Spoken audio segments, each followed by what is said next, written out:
हमारा बेटा लंदन से वापस आ रहा है। सच? उसकी बात मत कीजिए, मैं बहुत नाराज हूँ उससे। जब से पढ़ाई करने गया है इतना बिजी हो गया कि अपने माता पिता को ही भूल गया है। उसकी आवाज सुने तो कई महीने हो गए, और वैसे भी वो मुझे तो बहुत कम फोन करता है। आपसे बात हो।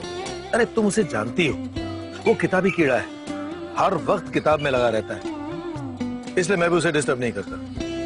कभी कभार फेसबुक पे चैटिंग कर लिया करता हूँ, वो भी 2-3 मिनट के लिए जैसे। लेकिन वो आ कब रहा है? अभी तो बरखुरदार ने सिर्फ इशारा किया है, आएगा तो अपनी मर्जी से ही। चलिए अच्छा है, वो आ जाएगा तो आपके बिजनेस में आपका हाथ भी बटाएगा। चिंता मत करो, तुम्हारा हाथ बटाने वाली भी हम ले आएंगे। मतलब उसकी शादी करवा देंगे। क्या पता, अगर वहां से किसी को ले आया तो। वैसे भी उसे हमारी चिंता नहीं होती, इसलिए लगता है कि शायद उसने वहां शादी कर ली हो। मान लो अगर वहां से वो किसी से शादी करके उसे यहाँ लेकर भी आता है तो क्या हम उसे अपनाएंगे नहीं? क्यों नहीं अपनाएंगे, बिल्कुल अपनाएंगे, हमारा बेटा है। लेकिन पिछली बार जब उससे बात हुई थी तब तो उसने ऐसा कुछ नहीं कहा था। मेरा बेटा है, कब क्या करेगा कोई नहीं कह सकता। ये तो सही है। भगवान का बुलावा आ गया, चलें? चलो।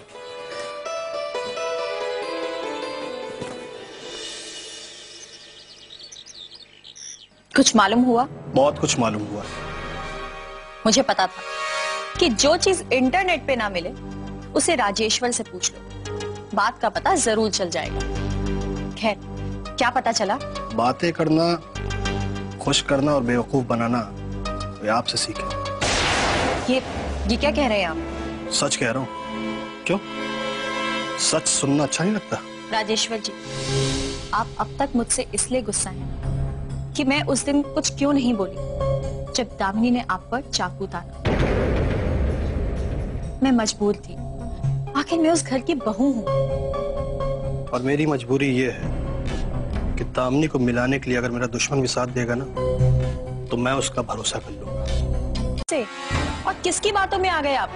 मुझे तो लगता है कि कोई आपको अपने जाल में फंसा रहा है। मैं सिर्फ दामिनी के जाल में फंसा हूँ और किसी जाल में मैं फंस भी नहीं सकता हूँ। दामिनी को कैसे मनाना है, वो कैसे मेरे पास आएगी, हम लोग कैसे मिलेंगे, ये तुम्हें सोचने की जरूरत नहीं, क्योंकि मुझे तुम्हारी मदद की जरूरत ही नहीं। Get out.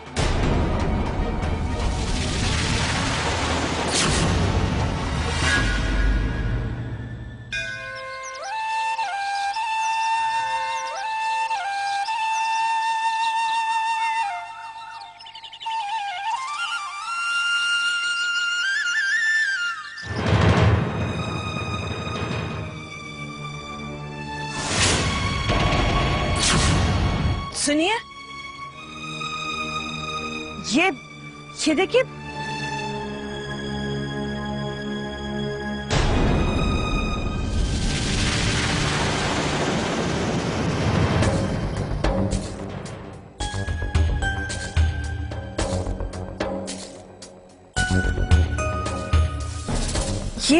ये क्या है? लीकेज। मतलब ये है कि हमारी गाड़ी का जो ब्रेक ऑयल है वो लीक हो रहा है। ये तो अच्छा हुआ तुमने मंदिर पर गाड़ी को रुकवा दिया, वरना पता नहीं क्या हो जाता। अरे क्या होता, जिंदगी और मौत तो ईश्वर के हाथ में होती है।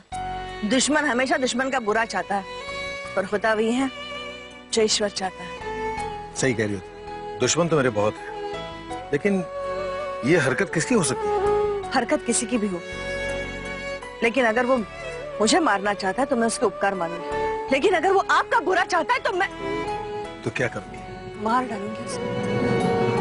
आप होशियार रहिए। पद्मा, अगर कुछ दिनों पहले तुम ये बात कहती तो मैं सोचता नहीं, लेकिन अब मुझे इस बात की कोई चिंता नहीं। तुम्हारी पूजा पाठ में इतनी शक्ति है कि मौत भी मुझसे मात खाएगी। ये उस बात का सबूत है। आप क्या करेंगे? मैकेनिक को बुलाएंगे, उसके हाथ में ये गाड़ी देंगे ठीक करने के लिए, हम टैक्सी से निकल जाएंगे। मैकेनिक को बुलाता हूं।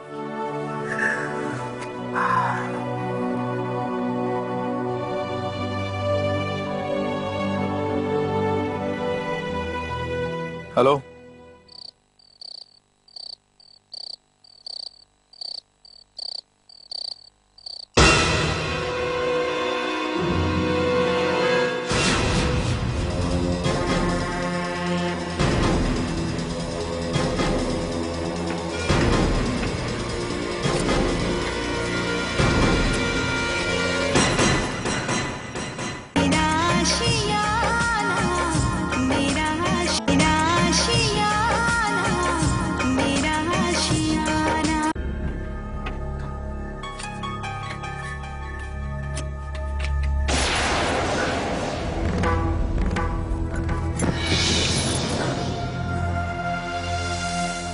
तूने बराबर समझा।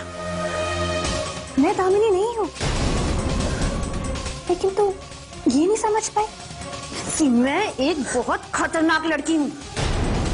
कल सुबह अपना सामान लेकर निकल जाना, और अगर ज्यादा किटकिट की ना तो अभी सिर्फ चाकू दिखाया है, देख, सिर्फ दिखाया है, घुसा दूंगी अंदर।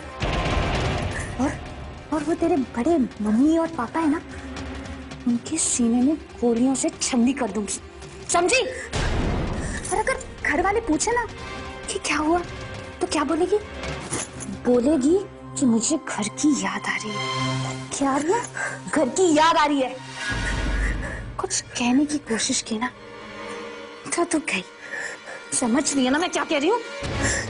चली जाऊंगी, किसी से कुछ नहीं कहूंगी। मैं तेरा यकीन कैसे करूं? भगवान की कसम, अपने मम्मी पापा की कसम। बहुत समझदार है। अपने मम्मी पापा को कुछ कहेगी? हाँ कहूंगी। क्या? नहीं कहूंगी। और अगर कहा ना तो तेरे मम्मी पापा को ऊपर पहुंचा दूंगी। देख इधर, और दामिनी की भी लाश हाथ आएगी। नहीं, दामिनी को कुछ मत करना। समझदार है।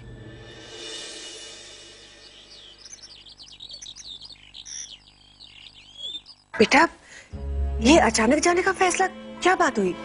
वो बड़ी मम्मी, मैंने इसे बहुत समझाया, ये मानने को तैयार ही नहीं। बार बार एक ही रट लगाए रखा है, मुझे जाना है, मुझे जाना है। देखो ना कैसे रोते रोते इसकी आंखें सूज गई है। बेचारी रात भर रो रही थी। साक्षी बेटा, इससे पहले तुम कई बार आई यहाँ, महीनों रुकी, पहले तो कभी ऐसा कुछ नहीं हुआ। बात क्या है बेटा?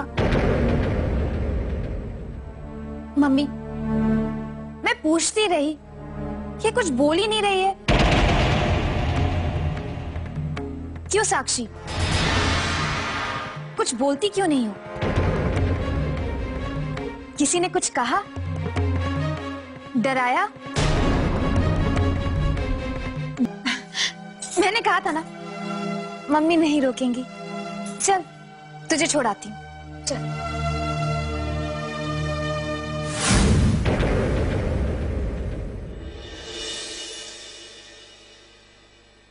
विवेक, समझ में नहीं आता, हर बार मामा जी बच जाते हैं और मैं मात खा जाता हूं। विक्रांत, वो इसलिए बच जाते हैं क्योंकि ऊपर वाला भी तुम्हें इशारा दे रहा है कि तुम कुछ गलत कर रहे हो।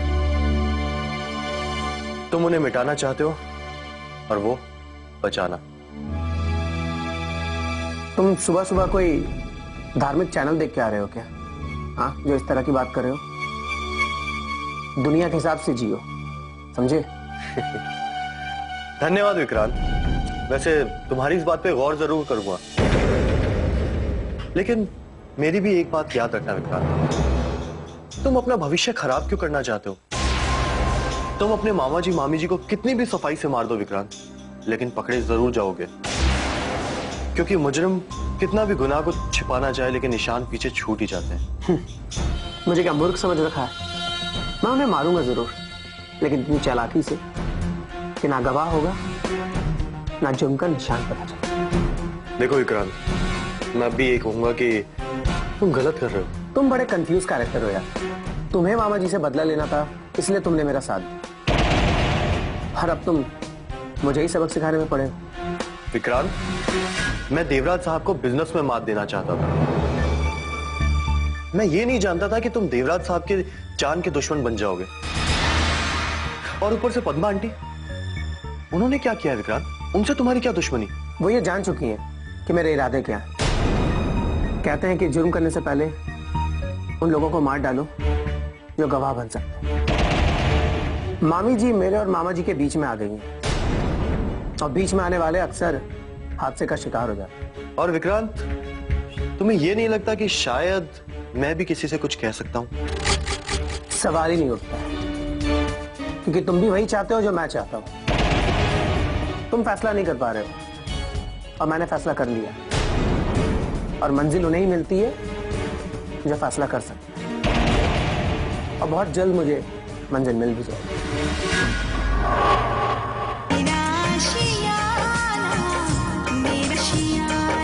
सर जी, मैकेनिक ने कहा कि ब्रेक ऑयल का पाइप फटा नहीं था, किसी ने जानबूझ के काटा। मतलब अब मेरे दुश्मन इतनी गिरी हुई हरकतों पर आ गए? गिरी हुई भी और बहुत पुरानी भी। ब्लैक एंड व्हाइट फिल्मों से लेकर के ईस्टमैन कलर तक की फिल्मों में यही पैंतरा यूज होता है। वैसे आज भी हो रहा है, लेकिन ट्रेंड थोड़ा चेंज हो गया। अब ब्लास्टिंग होती है, RDX यूज होता है। मुझे लगता है कि ये पुराने जमाने का आपका विलन है, मतलब दुश्मन है। 70-80 साल का होगा। ये सब बेकार की बातें बताने की छोड़कर तुम पॉइंट पर आओ। मुझे ये बताओ कि ऐसा कौन सा मेरा दुश्मन होगा जो मेरे साथ में ये हरकत करेगा? किसी की भी हो सकती है, आपने तो बहुत पाल रखे हैं। चोर भी बहुत होते हैं, लेकिन पुलिस जब चोरों को पकड़ती है ना, तो किसी एक पर शक करती है और उसे रंगे हाथों पकड़ लेती है। समझ गए? तुम ये बताओ कि तुम्हें किस पर शक है? सर, मेरे ख्याल से ऐसा काम या तो नौकर कर सकता है या तो फिर रिश्तेदार। शराब।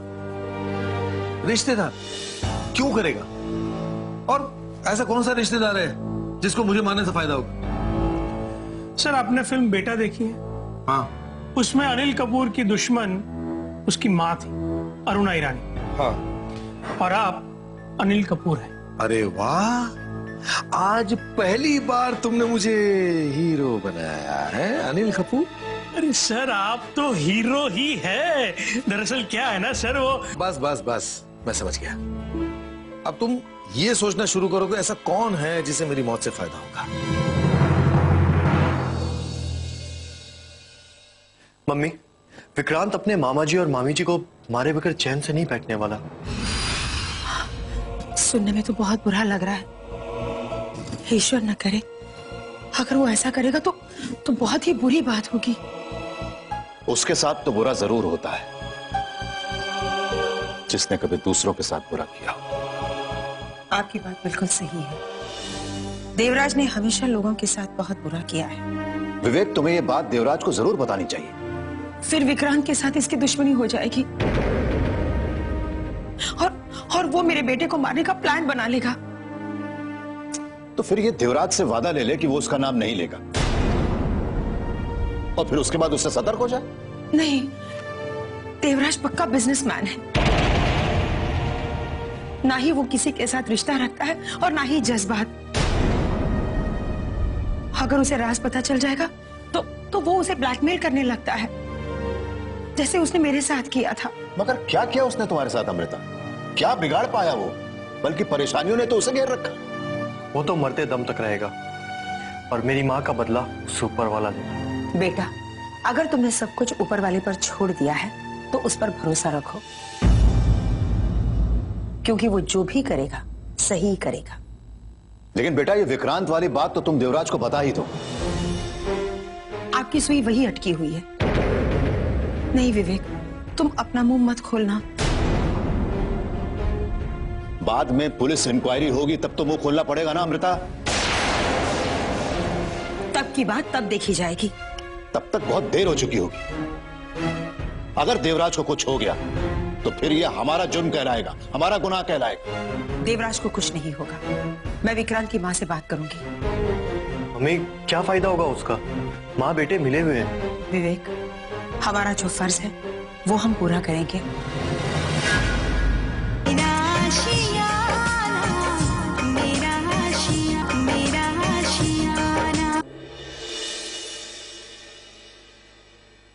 सुषमा, मैंने तो यही सुना है कि बहनें अपने भाइयों से ज्यादा प्यार करती हैं, लेकिन भाई अपनी बहनों से उतना प्यार नहीं करते। लेकिन यहाँ तो मामला उल्टा है। तुम्हारे भाई तुमसे बहुत प्यार करते हैं, मगर तुम उन्हें प्यार करना तो दूर, उनके बारे में बुरा सोचती हो। क्या बक रही हैं? आप ये कैसे कह सकती हैं कि मैं अपने भैया से प्यार नहीं करती? क्या आपने मेरे दिल में झांक कर देखा है? जब यही बात बाहर से समझ में आ जाए तो तुम्हारे दिल में घुसने की कोई जरूरत नहीं है। क्या समझ गई है? यही कि तुम दोनों माँ बेटे के इरादे नेक नहीं है और देवराज के खिलाफ तुम दोनों कोई षड्यंत्र रच रहे हो। बकवास है सब। दरअसल आपकी मेरे भैया से दुश्मनी है। और इसीलिए आप हम माँ बेटे पर इल्जाम लगाकर हमें लड़वाना चाहती है, अपना बदला पूरा करना चाहती है। बिल्कुल नहीं, मैं तुमसे सिर्फ इतना ही कहने आई हूँ कि अपने बेटे को समझाओ, वरना मैं ये बात देवराज से कहूँ। तो विवेक ने आपको सब कुछ बता ही दिया? उसने मुझे कुछ नहीं बताया। जब विवेक विक्रांत से बात कर रहा था फोन पर तो मैंने सारी बातें सुनी। विवेक इसके बारे में कुछ नहीं जानता। मैंने सोचा तुम एक माँ हो तो पहले ये बात मैं तुम्हें बता दूं, क्योंकि मैं नहीं चाहती कल को विक्रांत जेल चला गया तो तुम मेरे सामने ये बात कहकर रो कि तुम्हारी गोद सूनी रह गई। अच्छा मैं चलती हूँ।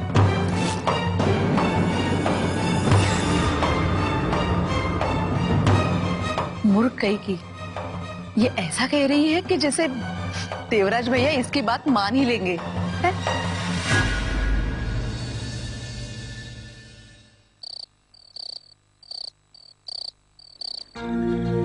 साक्षी चली गई? हाँ, लेकिन अपनी मर्जी से नहीं गई है। क्या मतलब? दामिनी ने उसे जाने के लिए मजबूर किया है। मैं समझा नहीं। वो जब भी यहाँ आई है इतनी जल्दी कभी नहीं गई, और जब गई है तो हमेशा खुश मुस्कुराते हुए गई। लेकिन इस बार ऐसा नहीं। इस बार उसके चेहरे पर खामोशी, आंखों में नफरत थी, उदासी थी।